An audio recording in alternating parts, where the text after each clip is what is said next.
तर पंतप्रधानांचा हा आज मुंबई दौरा आहे आणि या दौऱ्यामध्ये मोदी असताना ते महायुतीतल्या सगळ्या आमदार आणि मंत्र्यांची भेट घेणार आहेत। या भेटीसाठी सर्व आमदारांना विधान भवनातनं बसमधनं भोजनस्थळी नेलं जाणार आहे। याचा आढावा घेतलाय आमचे प्रतिनिधी जुई जाधव हिनं।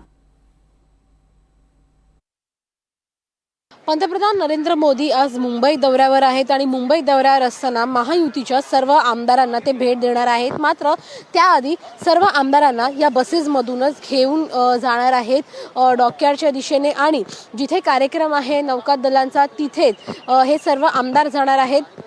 मात्र या सर्व आमदारांना आपले फोन सोबत घेऊन जाणं त्याच्यासाठी मनाई आहे आणि या सर्व बसेसमधून या आमदारांना घेऊन जाणार आहेत आणि कार्यक्रम झाल्यानंतर स्नेहभोजन झाल्यानंतर याच बसेसमधून पुन्हा एकदा या सर्व आमदारांना विधान भवनात आणलं जाणार आहे। प्रामुख्याने आगामी मुंबई महानगरपालिका निवडणुकीच्या आधी हे या सर्व घडामोडींना वेग येत आहे। त्यामुळे निश्चितच आजची भेट आजच्या बैठका महत्त्वाच्या मानल्या जात आहेत। व्हिडिओ जर्नलिस्ट अरविंद मोरेसह जुई जाधव, NDTV मराठी, मुंबई।